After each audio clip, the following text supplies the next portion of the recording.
Welcome back to the Pool Pro Podcast. On today's episode, returning guest Rob Stewart discusses closing pools for the season. The goal, of course, is always an easy opening in the spring. The Pool Pro Podcast begins now. Welcome back to the Pool Pro Podcast. Thanks for joining us this morning. This is Michelle Cavanaugh with co-host Dave Rockwell here. Hey, Dave, how are you? Nice to see your face again. It's the only time I get to see Dave's face is when we do this recording, so I like to see people's faces. It's just nice after all the pandemic and COVID stuff. Excited for our guest today, who is a recurring guest and also a good friend of mine, who I really enjoy having on. He's going to talk about closing pools today. And before you think, oh, I know everything about closing pools, why don't you wait a second? Because he's got some really good ideas and recommendations that you may not be aware of or that you're not doing currently. So please welcome our guest today, Rob Stewart from Canada, one of my favorite places to visit in the world, even though I've only been, a few places, but, still my favorite. Rob Stewart, thanks so much for coming on today. Well, thanks for having me back. I appreciate it. Yes. And just so you all know, Rob Stewart, why should you listen to anything he has to say? He is an educator. He's an instructor of PHTA, has been for many years. He teaches other courses besides the PHTA courses as well. So he's somebody that I truly respect and feel like has a lot of knowledge. He also probably reads more handbooks in this industry than anybody else I've ever met. And he not only reads them one time, in fact, I think he's read many of the handbooks 4, 5, 6 times and sends corrections for grammar and other, formula corrections to the authors of those books, which I find hilarious. But I am so happy he does because he knows what he's talking about.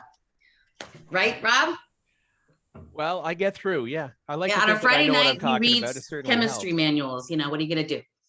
Yeah. Well, so Rob, talk a little bit about, why this is important. I know because you're up in Canada, you're obviously closing pools there. Some of you obviously don't close pools the way that, they do in the colder places, but there's some interesting things that Rob wants to talk about in regards to closing pools, since we're going to get to that time now in September, early October, where that's going to be happening. So talk a little bit about why closing pools is so important and all those types of things, so that we understand, with winter season, how do we make sure that our pool is going to be great when we open in the spring? All right. Well, as you know, being in Canada, we do get some severe weather. We get a little bit of cold, we get a little bit of snow, we get a little bit of ice. And I mean, it's only 11 and a half months out of the year. But, we have to, when we winterize our pools, we have to make sure that those pools are set up to survive the winter, because we do have severe weather here. Yeah. So, what I'm going to say today may or may not pertain to obviously the people in Florida, Texas, California, but the people in Minnesota are going to say, oh yeah, rock on, man, because they get about the same sort of stuff that we get. Right. So again, when we winterize our pools, we have to understand that the idea behind winterizing your pool is to prepare it for the winter, to prepare it for the advent of this harsh weather, so that we can enjoy them again next season. So we go to the worst case scenario and we make sure that our stuff is protected well. Yeah. So up here, we do have above ground pools, we have in-ground pools, we have on-ground pools. So yeah, there is a little bit of a difference in the way we treat them, but essentially the main idea is to make sure that they're all protected and surviving the winter. All right. So there's a whole bunch of different formats for swimming pools. There's a whole bunch of setups. Your easy basic pool, you have your equipment, you have your pool, and that's it. Like a more complicated setup would be something with waterfalls and deck jets and slides and, all the fun things that you can put on a swimming pool. All right. Right. So we can't really, in the scope of this webinar, we can't really cover all the aspects of every single configuration of every pool. So what we're going to do is we're just going to deal with the actual stuff that is germane to every single pool. All right. So some of the things that I want to talk about during this is we're going to talk a little bit about the water chemistry, all right, which is one thing that a lot of people don't take into account when they're winterizing a pool in colder climates. They just, prepare the pool, prepare the equipment, blow out the lines, cap everything, and it's done. But you really have to look at the water chemistry as well. So I'm going to talk a little bit about that. But I'm going to start with above ground pools. I'm just going to kind of work my way through. Yeah, that'd be So great. my company, we do not actually close any above ground pools anymore. And the reason that we don't do that is we ran into a batch of really severe winter weather, and we had some pools that just didn't survive. And a lot of times this happens because there's an undiagnosed leak in the liner. And once everything is closed and winterized, that water level drops. And then once that happens, everything just goes left of center. So we decided that in our case, we're not going to be doing above ground pools anymore because they're just too fickle. Yeah. All right. But when we were closing above ground pools again, we always go overboard. I would rather spend an extra $2 to winterize a pool than have a $6,000 loss on an entire pool. But when you're winterizing an above ground pool, one of the things that you're going to do is you're going to lower the water level to about 6 inches below the return. If it has a bottom drain, which we do put bottom drains in some of the above ground pools up here, we need to make sure that we protect that bottom drain, just as if it's a bottom drain in an in-ground pool. Right. The only way that we can do that is by using some antifreeze, because it's impossible for us to blow out that line and airlock it the way these systems are set up. So if you do the calculation, I mean, anybody who's CPO certified, they're going to know, okay, like the square footage of your pipe, and again, most of these are 1.5-inch pipe, you're going to do pi r squared, and then you can actually figure out the amount of liquid that your hose holds. So if you have a 27-foot pool, you do the math, it turns out that you're going to need at very most 2 gallons in order to get from the skimmer to the middle of the bottom drain. So that's a little bit of overkill, because once you get under the ground, underneath the pool itself, you'll be fine. So we find that 1 gallon of antifreeze in the bottom drain line is enough to winterize that bottom drain.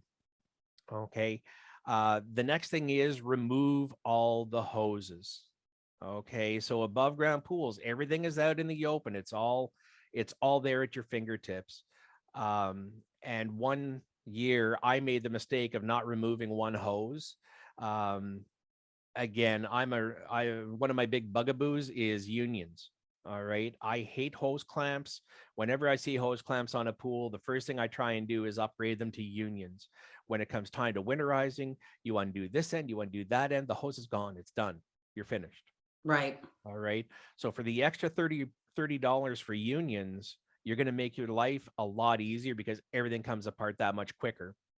So in this particular case, it was hose clamps underneath the skimmer. It was hose clamps when it got to the pump. And it's like, if I cut off both ends, this hose is not going to be long enough to reach to the pump next year. Okay, so I cut it off the pump end, knowing that I had enough slack to get there next year, and I left it connected to the skimmer. Unfortunately, snow and ice built up on top of the hose. It pulled it down. When it pulled it down, it turned the skimmer sideways. It crushed the wall. The entire pool exploded, and that was on me. So hard lesson, remove all the hoses. Right. If you got to cut them off, cut them off. You won't do that again, right? Yeah. Well, it was a $6,000 mistake. I mean, yeah, I got paid, the $100 and some to winterize the pool. But the fact is, it was just a stupid mistake.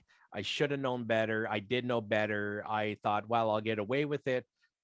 But the hard lesson is remove all the hoses. In the spring, what we started doing is we started selling spring. I'm calling it a spring kit.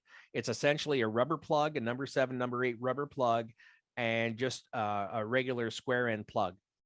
So in the springtime, after all the hard freezing is done here, what we tell people to do is you can leave the foam and the packing and the skimmer, stuff like that, but put a plug in the bottom and put a plug in the return jet. That way your pool, you can raise up the water level. So when it comes time to opening, your guy shows up, they can hook up all the equipment, pull out these 2 plugs, and now they can actually run the equipment. So if there's any leaks, right then and there, it's not going to be one of these, well, I just left this left this pool, and an hour later, you know, the homeowner calls up saying, well, my pool is leaking, you got to come back.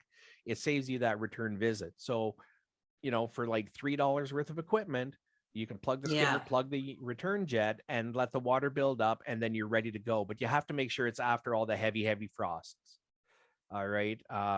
Light frost, not a problem, because again, the pool's winterized, the skimmer still has the packing in it to protect it. So that's what we started doing. It works out very well. People are very receptive to the idea because, as again, it's less stress off them. They know that we're busy running around like crazy people. So it allows them to get everything up and running and fixed in one visit as opposed to 2 visits. Right. So what happens to the glycol that you put in the fall? Okay, so the glycol that we put in the bottom drain, when we start up the swimming pool, we're going to have a lot of extra water in there. We do have a 3-way valve normally, right? Because we're going to have to be able to draw from the bottom drain. We're going to have to be able to draw from the skimmer. So essentially what we do is, knowing that there's going to be water, antifreeze in that bottom drain, we'll set everything up so that it draws from the bottom drain, and then we'll just drain that glycol out. We may not be able to get 100% of it, but again, it's designed for swimming pools. So if a little bit gets left in there, we know that it's not going to turn into like an instant algae bloom or problems that way. So even in in-ground pools, a lot of companies, if they're still draining the pool, right, they have a dry line, they can put glycol in the bottom drain for an in-ground pool. So again, if it's not one of our pools that we close, because we don't use it in the bottom drains for our pools. So if we're opening a pool that hasn't been closed by us, we have to automatically assume that there is going to be antifreeze in the bottom drain. So what we do is, again, we set it up so that the first run is going to be on waste. If it's a sand filter, that way we're going to pull out that glycol first. We're going to get rid of it. And then we're just dealing with the swimming pool and the stuff that's supposed to be there. So makes sense. In grounds, on grounds, we treat them just about the same. So an on-ground pool is essentially a steel wall kit, just like an in-ground pool. However, it's not as heavy duty steel as an in-ground kit, but it's also not as thin as an above ground pool. So we will close them even though they're sticking out of the ground. I mean, that's the nice thing about these, is that you have the luxury of an in-ground, on-ground pool. So it can be built, say, 3 feet out of the ground. If that's where your deck is going to end up, it can be buried all the way in the ground. So we have no way of knowing, but an on-ground pool, it is a more structurally sound system. And a lot of people who have had above ground pools will eventually tell you, yeah, I had one crush. This is a great thing. So, I mean, if you can only have, say, a 21-foot above ground pool in the backyard, you can get a 21-foot on ground pool to replace the above ground pool, and then you'll never have that problem. So that's something for people to keep in mind. You know, like if you're in the business of building pools, upselling, stuff like that, if you're not familiar with on ground pools, this is a perfect way of transitioning away from the above ground system into a better system for the customer. All right. And again, people are starting to become more and more willing to do the upgrade to an on ground from an above ground, just for the fact that they're not going to have to worry about it in 5 years collapsing. So when we're winterizing our in grounds or our on grounds, again, it's all about protecting the equipment, protecting it, making sure that it's going to survive the winter to the next season. One of the nice things for in-ground pools are safety covers. I absolutely love these things. And we've actually, again, last year, we passed a company policy that we are no longer going to work on pools that have tarp covers. So the ones with the water bags and stuff like that, we won't send one of our technicians in the backyard if that's what it has, because we have had the experience where someone almost drowned by falling onto one of those. And if anybody's ever seen the movie Lethal Weapon, when the guy falls in on top of the solar blanket and it wraps right around him and he sinks right to the bottom, that's exactly what happens. Exactly. 100%. I thought it was just a movie thing. It's not. That's exactly what happens. So because of that, we no longer deal with those. We won't put them on. We won't take them off. We leave that as a homeowner responsibility. When it comes to safety covers, they're fantastic. But if your pool has a safety cover, you're going to see the anchors in the deck. So that's your giveaway. If you're just there to winterize the pool, with a safety cover, you can't drain it down more than 18 inches below the deck. All right. Because that safety cover, once it gets the snow and ice and stuff built up on it, it needs that support from the water underneath. Mm. Okay. Makes sense. So you have to watch for that, because if you drain down too much, you could end up ripping the cover. You can stretch the springs, you can pull the anchors out. I mean, all sorts of stuff can happen. And these safety covers are designed to I believe they're mandated that they have to be able to support 400 pounds. It's either 400 or 450. But they have to be able to take a lot of weight. I mean, that's the whole idea, is if you accidentally fall on it, you can get back off safely. So yeah, so 18 inches, no more than 18 inches for support. Again, most of these are porous. So you're going to get your water back if we have fall rains and stuff like that. Now, I closed the pool about 3 weeks ago, believe it or not. This one here, I know we're going to get lots of rain in the fall. I know we're going to get lots of snow in the winter time and stuff like that. So because I was closing this one early, and it's a rental property, so it's unsupervised now. I put the safety cover on, but in this case here, knowing that we're closing up about a month and a half early, I did drain it down about 2 feet from the surface, just because I know that by the time we get to where we're getting freezing temperatures, it will have gained that 6 inches of water back up again, like without fail. So, Gotcha. you got to take all of this stuff into account when you're doing it, because it's not just doing the job, it's doing the job right.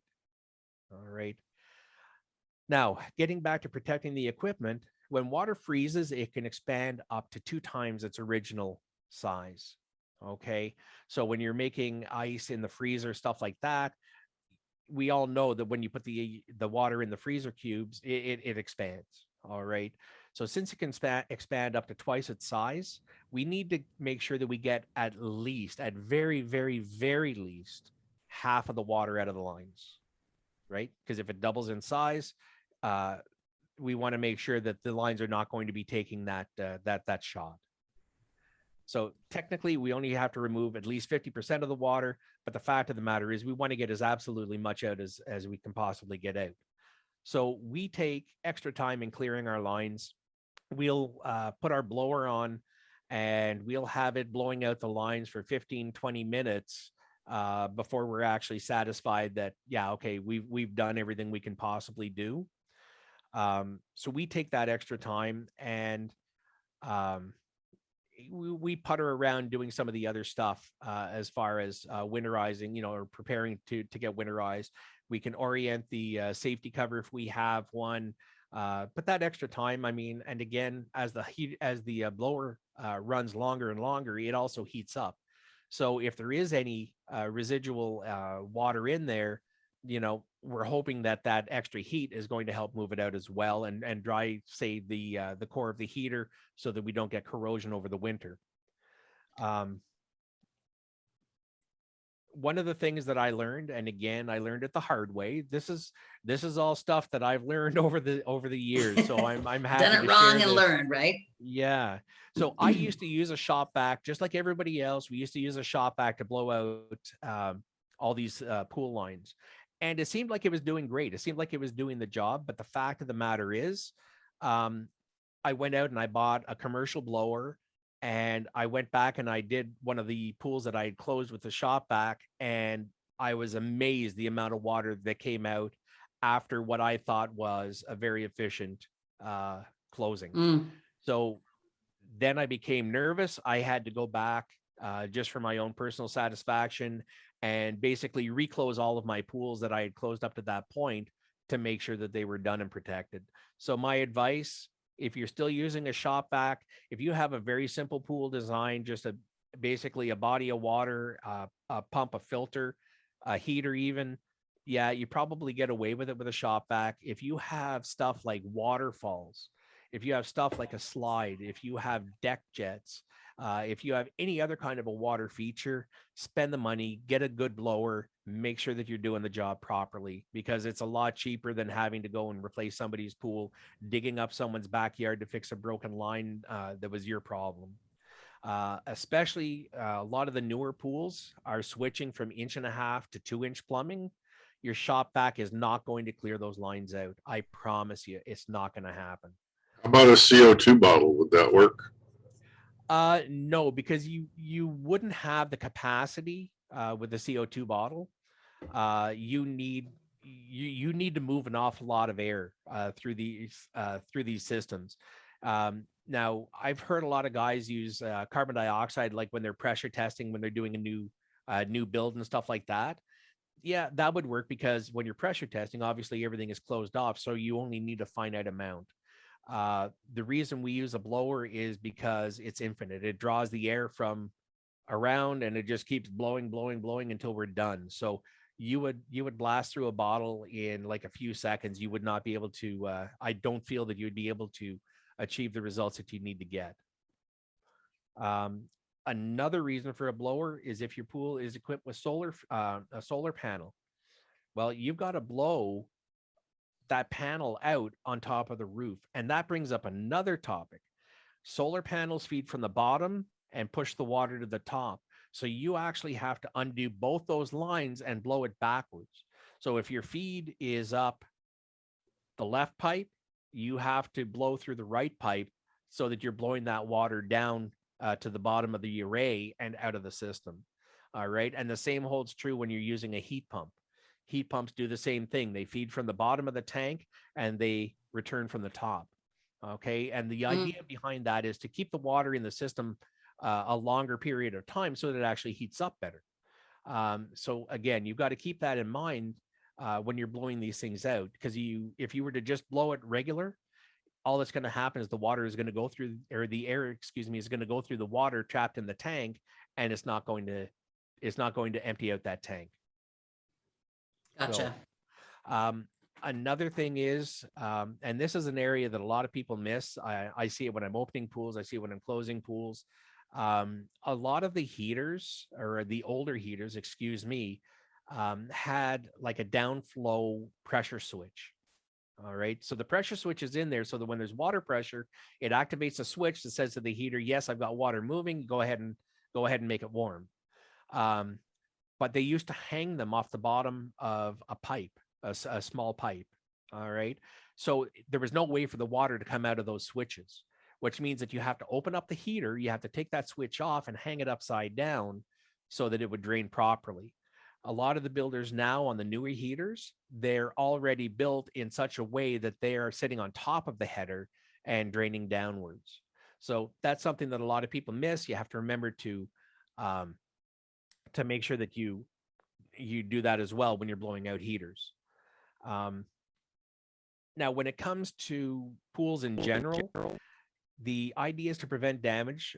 So we need to make sure that we overdo the protection. So up until now, what I've been doing is we always use a good quality closing kit. So we end up with a couple of 1 liter bottles. But I've been using pool noodles. Okay. So yeah, it's a waste of pool noodles, and I hate doing that. And we're changing that this year to be more eco-friendly.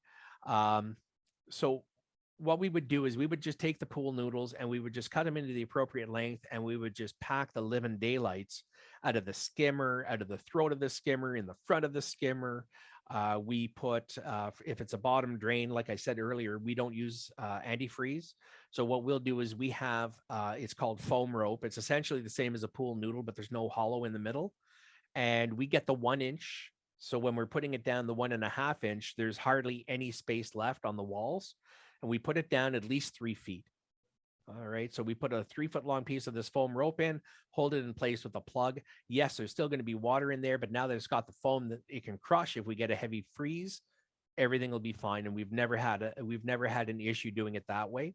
And we're going to continue doing that. Like I say, whether it's an above ground, in ground, on ground, pack the bejesus out of the skimmer. Like, I mean, a $3 noodle is cheaper than $1,000 skimmer. Right.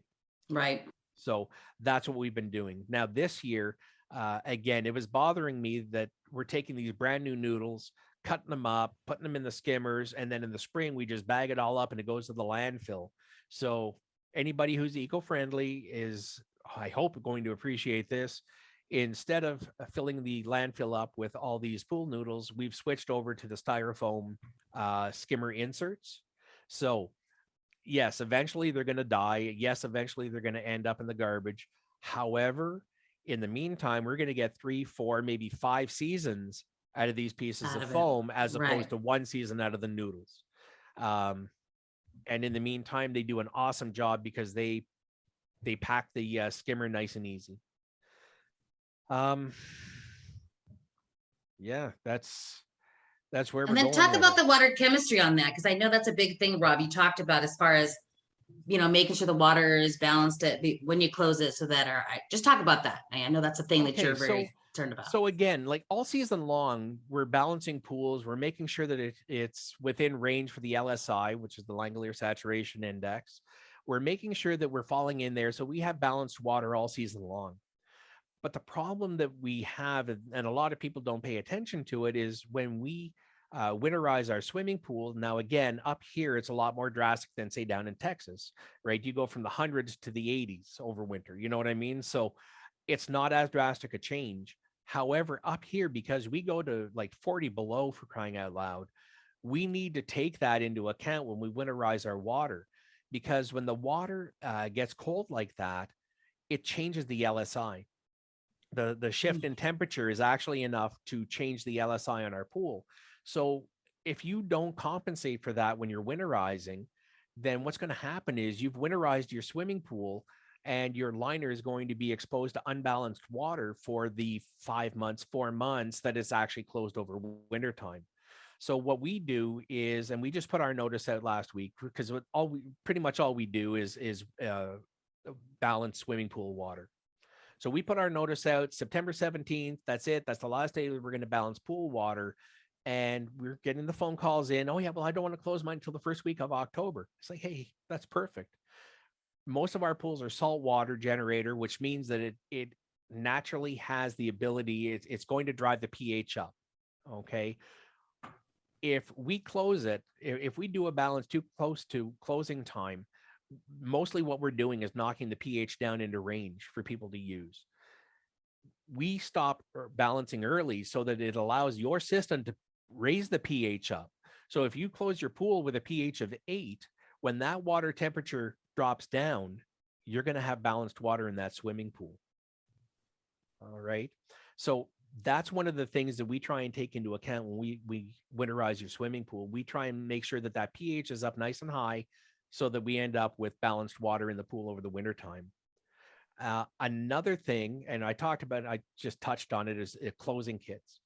We make sure to use a good quality closing kit. And in our closing kit, it also has stain remover. Why are we putting in stain remover, metal remover? Well, because when the water temperature drops, so does your saturation of the water index. All right. So when your water is nice and hot, it can hold all sorts of stuff in it. When it gets cold, it can't hold as much. Okay. And when that happens, you can close your pool in the fall and everything is beautiful. The liner is gorgeous. The steps are gorgeous. You open it up in the spring and they're staining. And then all of a sudden it's like, what the heck?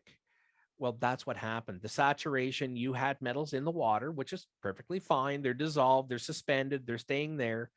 But as soon as that saturation index changes and your water can't hold all that stuff, it's coming out of suspension. And that's where you're going to end up with staining over the winter. So yeah, you can go to your local Lowe's or Ace Hardware and buy a $7 winterizing kit for your pool. Spend the extra money and get a real winterizing kit. I mean, it's like buying insurance. Okay. And that's exactly what it is. It's insurance that when you open up your pool, you're going to have less problems. They also condition the water so that in the springtime, the recovery of that water is going to be that much quicker because it doesn't go out of control during the wintertime. I personally don't have much faith in opening kits. If you use a really decent closing kit, I find that in the springtime, All you need is a little bit of extra chlorine and everything will be back on track within a couple of days. Another thing that we started doing, this is off of water chemistry, but back to the protection of the pool. When we put a safety cover on, again, like when the pool is new, in the first 3, 4, 5 years, chances are you're not going to have big problems. After that, you have to keep in mind that the water is moving up and down in the ground behind your pool, and you're never going to see it because hopefully it's built by a professional. You're not going to have any repercussions from the water table. But what happens is, like around steps, is that all that substrate settles down over the years. And now all of a sudden, you're going to notice where you stand on the stair and there's a little bit of play. Well, that little bit of play can come into effect during the winter time when your pool's winterized. Because when the water expands and freezes, or freezes and expands, excuse me, when it starts to push on the walls of the step, now you don't have anything behind to push back. So you can actually, again, we had some severe weather 3 years ago. We had 5 or 6 pools where the steps cracked. So what we started doing now is we're bringing in, they're called air pillows. They look exactly the same as the water bags for the tarp covers. And what we do is we fill it up 3/4 of the way with air, put it in the step, and then hold it in place with the safety cover.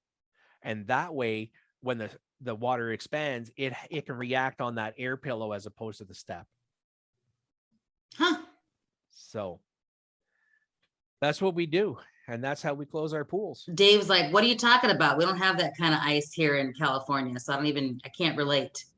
Yeah, well, people in Texas were saying that last February, right? That's true. Good point. Yeah, there was talk over whether they should, some areas, start winterizing their pools, but really the only problem Texas had was that they lost power. The pools that had power and they could keep them circulating, did fine. It was the areas that lost power that where they had the problems. But unfortunately, that was a pretty big swath of Texas at the time.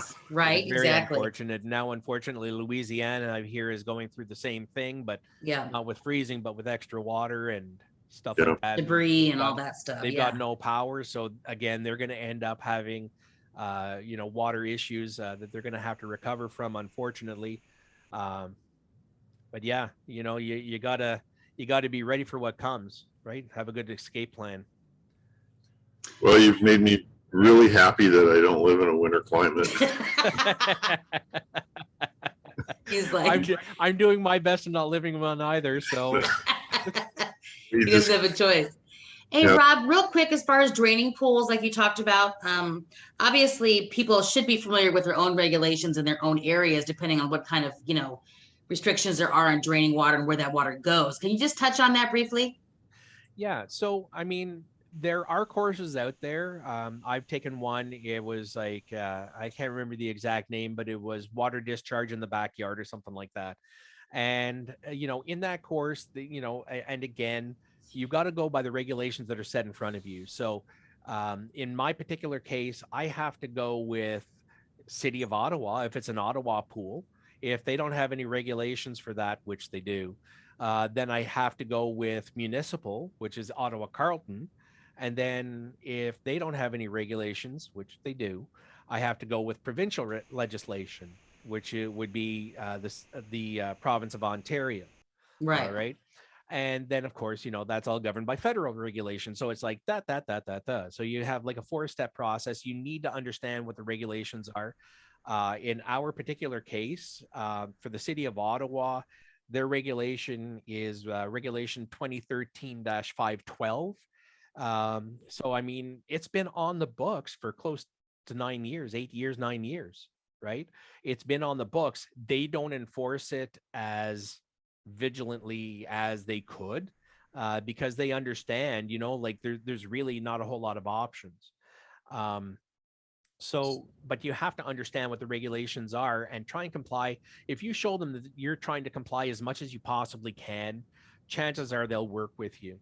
I know there were 6 companies in the city of Toronto last year that received fines, and the fines go not only to the pool company, they also go to the homeowner. Oh my gosh. Right? So The pool company got nailed for 50 grand. The homeowner got nailed for 50 grand. Wow. Wow. For draining water out of the pool. So, I mean, it's there. We see it. It's on the horizon. I mean, we know that it's coming. So we really need to start preparing and getting used to it. And that's one of the reasons that in our case, we don't drain the water down anymore. We close our pools underwater. Now, there's certain circumstances where we just don't have a choice. So, for instance, if it's an Aqua Genie skimmer, we have no choice. We have to drain that pool down below the skimmer because there is absolutely no way to clear that water out of the system otherwise. So in that case, we just have to kind of suck it up, and we have to do as much as we possibly can. We run it through a dechlorinating cycle. Make sure that the chlorine level is 0. We make sure that the pH is right. We make sure that we follow all the other regulations. And if it's a saltwater pool, we just have to take that chance. And that's one of the reasons that they're not really jumping down people's throats for doing this, because they still have people backwashing out to the street and all that other stuff. But they don't want to have all this salt showing up in the municipal water supply, because now it becomes their problem to take the salt out of the water to turn back into drinking water. Okay. So that's one of the reasons for that. It's the same as, like for years and years and years, they've been saying don't flush unused medications down the toilet, right? For the same reason. And apparently the city water here in Ottawa, they're starting to find traces of medications and stuff like that. So they're going to crack down. There's no other choice. They have to do that to guarantee a safe water supply. So yeah, we do everything we possibly can to avoid draining our pools. The process that we use, in case anyone's interested, for in-grounds is we put a pipe in, a Schedule 40 pipe, into the feed to the pump, and we extend the plumbing above the water level in the swimming pool. Then we attach our blower there at the skimmer, which blows out the line to the pump. Then we pull out the plugs in the pump and make sure that it's dry. We put them back in, and now it'll pump out and push to the filter.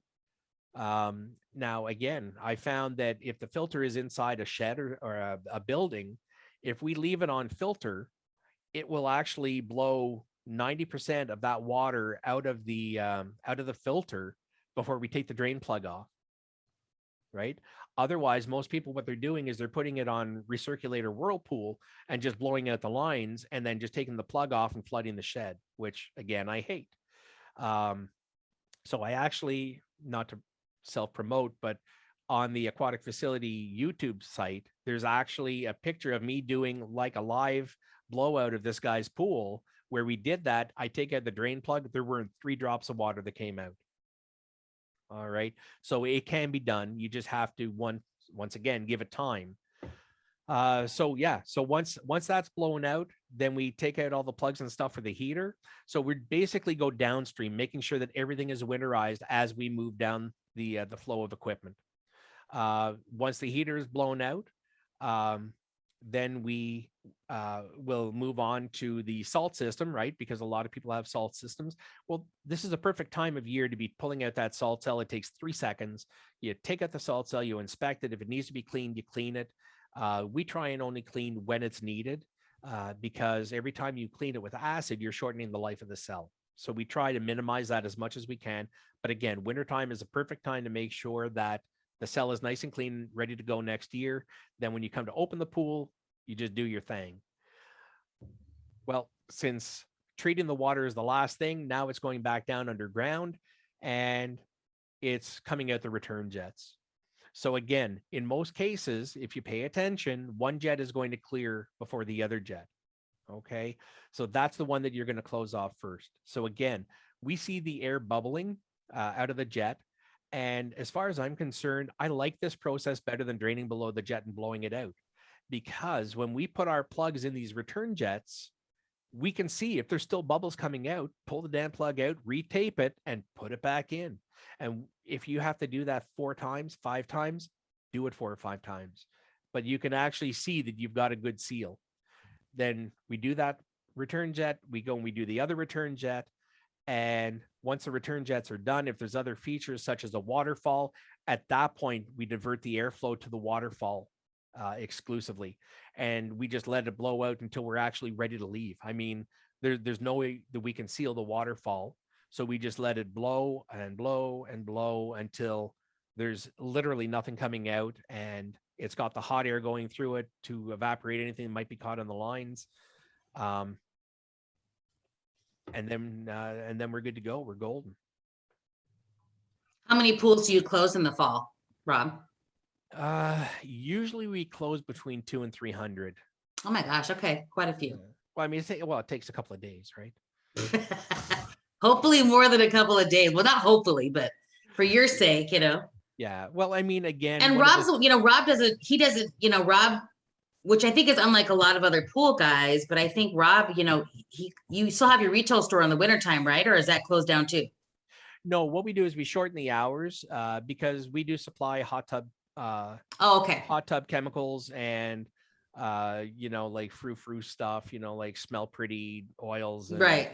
Yeah. So no, we keep the store open. We just go on reduced hours because again, it's only for hot tubs. So yeah. So the difference with a lot of what you do, I think, as compared to a lot of other service guys, is that you actually, your business is kind of closed down in the wintertime, except for the retail location with minimal hours. And then you do a lot more education, training courses. You try to go on a vacation if you can get out of the country, those kinds of things, right? That's exactly it. Yeah. I found that the winter was way too long just sitting there twisting thumbs and watching movies and eating popcorn. So that is why I became an instructor. So yeah, in the wintertime, when we go down to reduced hours, it also means reduced staff. It also means reduced headaches. So yes, I can take advantage of that downtime, as it's called. And I do travel and teach at different places. And a lot of the places I teach at right now just happen to be high-end resorts, and they need to have their water 100% all the time. It gives me a way to get out of the country and go somewhere where get a break from the winter, sun and margaritas and teach. But it's work. It's not a vacation. Okay. I want to be perfectly clear on this. I don't go there for the vacation aspect of this. This is hard work. It is. I agree. Rob, thank you so much for coming. We appreciate it. Again, for those of you who are not closing pools or just doing like you said, shutting down systems a little bit or cycle time reduction, just so you can get through some colder weather, that especially if they don't heat the pool. But a lot of you out there are in the Northeast or Canada or other places are winterizing pools and preparing, for the winter and then waiting for the pool to be open in the springtime. So I think it's really important that you have, information to make sure you feel as though you're doing it right. If you're training new staff to do it, that you've hired on this year, God forbid, if you can get some staff, hopefully, then you can train them up on it. And Rob is always available. Like robcowater.com, is that correct? I was just about to say, yeah. You're more than welcome. You can either go to robcowater.ca because we're in Canada. That's correct. Or you can go to aquaticfacilitytrainingottawa.com. Both sites have contact forms. Both sites have phone numbers. And if you have questions, if you're not clear about something I said, if you want to just ask anything, we like to consider ourselves in the business for education and helping people. And, if I can help you raise your game, I'm all for it. Yeah. Rob is great that way. And that he's always ready to, ask questions. And when he wants to learn, he goes and finds the expert in that area and goes and does that too. So it's nice to be able to have a team of people around you. And I really believe in that, having mentors and people around you that you can go to when you have questions about things you don't really know about, and having a system of or team of people that you can go to and ask questions when you need to. That's important. Thanks so much for coming on, Rob. We always love having you. Thanks, Rob. Thank you very much. I look forward to the next one. Absolutely. There will be a next one. A new voice in the industry, a resource for all, education for you. This is Pool Pro Podcast. Build relationships and share important news as we get ready for our next backyard adventure. Pool Pro Podcast. Backyard adventures are better together. Please take a moment to share, like, and review our content with all of those that would be interested.